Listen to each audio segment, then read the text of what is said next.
Bonjour tout le monde, aujourd'hui je vous parle de 10 minutes par jour de Chiara Camberal. J'ai eu très envie de le lire parce que moi en général, les bouquins où on vous raconte qu'une personne a fait plein de choses dans sa vie pour transformer sa vie, pour être mieux dans sa peau, voilà, c'est pour moi.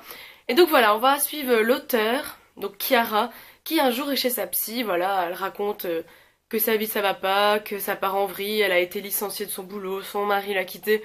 Enfin, vous voyez un peu le cliché. Et donc sa psy va avoir la bonne idée de lui proposer un petit défi. Pendant un mois, elle devra faire une activité tous les jours qu'elle n'a jamais faite pendant au moins 10 minutes. Donc ça arrive que ça dure plus longtemps, quelques heures ou toute la journée. Alors au début de ma lecture, j'étais pas très attentif parce que j'arrêtais pas de penser à ce que je pouvais faire moi aussi pendant minimum 10 minutes, quelque chose que je n'avais jamais fait.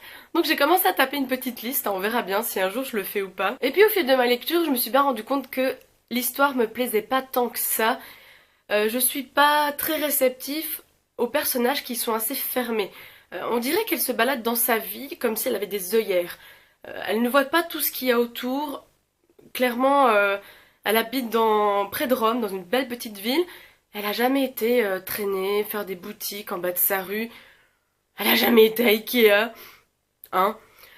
Et donc voilà, je me suis rendu compte que ça me plaisait pas trop ce personnage. Je m'attendais à un truc complètement extraordinaire, que voilà, elle allait faire des trucs complètement fous et que ça allait complètement changer sa vie. Bon après, à la fin du bouquin, clairement, sa vie ça va mieux. Voilà, il y a des petites choses qui arrivent, des choses qui en sortent, et ça va mieux. Mais c'est clair que je m'attendais à un truc beaucoup plus incroyable. Du coup, c'est ça que j'ai pas trop aimé en fait cette histoire. Je pense que ça pourrait plaire aux personnes qui ont envie d'avoir une lecture détente, voilà, il commence à faire bon. Sur un petit transat, je pense que ça peut bien passer, c'est un petit bouquin, je pense qu'il fait même pas 300 pages. Donc voilà, ça se lit bien, ça se lit vite, les chapitres sont courts. Et bon si vous aimez bien le bleu, hein, hein, vous savez dans les critères un peu débiles pour acheter un bouquin, voilà. Donc c'est tout pour la vidéo et on se dit à très bientôt. Salut! Non. Oh, il y a une vache. Oh. Manu, tu te répètes parce que ça fait 3 fois que tu le dis. Hein?